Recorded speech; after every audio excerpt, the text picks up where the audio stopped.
Hello students, good morning.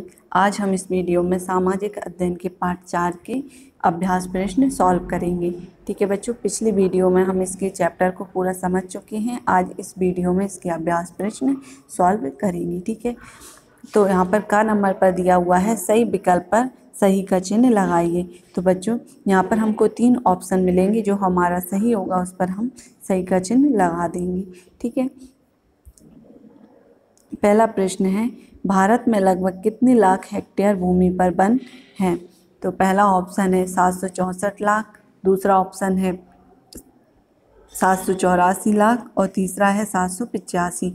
तो बच्चों इसका जो सही आंसर है वो क्या हो जाएगा, 764 लाख। ठीक है, इसके आगे हम राइट का निशान लगा देंगे। हमारे भारत के कितने हेक्टेयर भूमि पर वन है? 764। ठीक है, आगे दिया हुआ है दूसरा प्रश्न, भारत में मुख्यतः कितने प्रकार के वन पाए जाते हैं? नंबर फर्स्ट पे दिया हुआ है 4, नंबर 2 पर 5, नंबर 3 पर 6।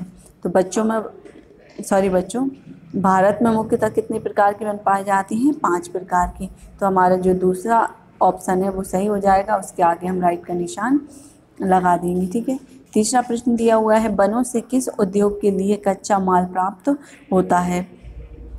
नंबर 1 पेट्रोल उद्योग, नंबर 2 सीमेंट उद्योग, नंबर 3 कागज उद्योग। तो बच्चों वनों से हमें किस उद्योग के लिए कच्चा माल प्राप्त होता है? कागज उद्योग के लिए। ठीक है, तो इसका जो तीसरा ऑप्शन है वो सही हो जाएगा। ठीक है बच्चों, आगे चलते हैं। चौथा प्रश्न दिया हुआ है, हमारा राष्ट्रीय पशु कौन सा है? नंबर 1 बाघ, नंबर 2 हिरण, नंबर 3 हाथी। तो हमारा राष्ट्रीय पशु क्या है बच्चों? बाघ है। ठीक है, तो इसके आगे हम राइट का निशान लगा देंगे।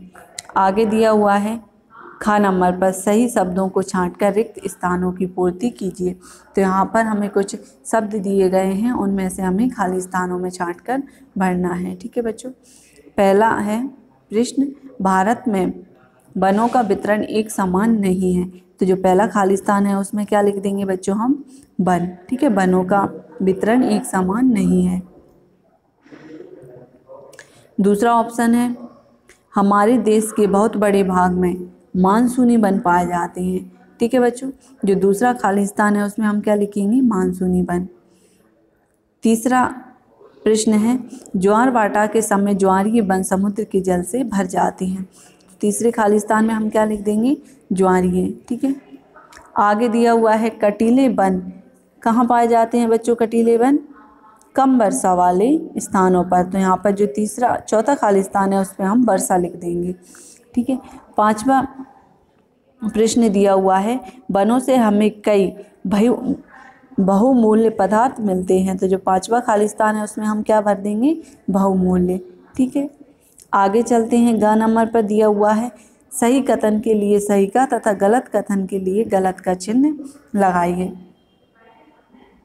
तो पहला प्रश्न है बच्चों, वन देश की कुल भूमि का 22.7% है। तो ये बिल्कुल सही है बच्चों, तो इसके आगे हम राइट का निशान लगाएंगे। दूसरा प्रश्न है, सदाबहार वन सामान्य वर्षा वाले क्षेत्रों में अधिक होते हैं। तो ये गलत है बच्चों, जो सदाबहार वन होते हैं वो अधिक वर्षा वाले क्षेत्रों में पाए जाते हैं। तो इसके आगे हम क्रॉस का निशान लगाएंगे। तीसरा प्रश्न है, मानसूनी वन पतझड़ में अपनी पत्तियां गिरा देते हैं। तो ये सही है बच्चों, इसके आगे हम राइट का निशान लगाएंगे। चौथा है, वन वर्षा लाने में सहायक हैं। तो ये भी सही है, इसके आगे भी हम सही का निशान लगाएंगे। पांचवा है, चीता हमारा राष्ट्रीय पशु है। तो बच्चों ये गलत है, हमारा राष्ट्रीय पशु क्या है? बाघ। ठीक है, आगे दिया हुआ है, घ नंबर पर एक शब्द में उत्तर दीजिए। तो यहाँ पर हमको कुछ प्रश्न दिए गए हैं, उनके उत्तर एक शब्द में देना है। ठीक है, पहला प्रश्न है, अधिकांश वन कहाँ पर स्थित हैं? तो इसका उत्तर होगा बच्चों पहाड़ी क्षेत्रों में। जो अधिकांश वन है वो कहाँ पर स्थित हैं? पहाड़ी क्षेत्रों में। दूसरा प्रश्न है, पर्वतों के निचले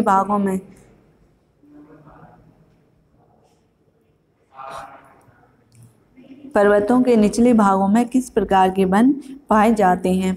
तो इसका उत्तर होगा बच्चों मानसूनी। ठीक है। तीसरा प्रश्न है वनों से प्राप्त होने वाली किसी एक पदार्थ का नाम लिखिए। तो बच्चों वनों से हमें बहुत सारी चीज़ें मिलती हैं, तो इसमें हमें किसी एक पदार्थ का नाम लिखना है, तो इस पर हम लिख देंगे लकड़ी। ठीक है। चौथा प्रश्न दिया हुआ है बाघ मुख्य रूप से कहाँ पाया जाता है। तो बाघ मुख्य रूप से सुंदरवन की जो वन है उनमें पाया जाता है। ठीक है बच्चों, तो इसका उत्तर होगा सुंदरवन। आगे दिया हुआ है 9 नंबर पर निम्नलिखित प्रश्नों के उत्तर दीजिए। तो बच्चों इनके प्रश्नों के उत्तर देने के लिए हम अगले पेज पर चलेंगे। पहला प्रश्न है सदाबहार वन किन किन राज्यों में पाए जाते हैं। तो इसका उत्तर होगा बच्चों मेघालय, असम, त्रिपुरा, मिजोरम आदि राज्यों में सदाबहार वन पाए जाते हैं। ठीक है बच्चों, समझ में आया। सदाबहार वन किन राज्यों में पाए जाते हैं, मेघालय, असम, त्रिपुरा, मिजोरम। ठीक है। आगे दिया हुआ है दूसरा प्रश्न मानसूनी वनों में कौन कौन से वृक्ष पाए जाते हैं। तो इसका उत्तर होगा बच्चों मानसूनी वनों में साल, सागौन, पीपल, शीशम, नीम आदि वृक्ष पाए जाते हैं। ठीक है बच्चों, समझ में आया। आगे दिया हुआ है तीसरा प्रश्न वनों से होने वाले कोई 3 लाभ लिखिए। तो इसका उत्तर होगा बच्चों वनों से होने वाले 3 लाभ निम्न हैं। नंबर 1 वन ऑक्सीजन देते हैं तथा वायु प्रदूषण को कम करते हैं। दूसरा पॉइंट है वन वर्षा लाने में सहायक होते हैं।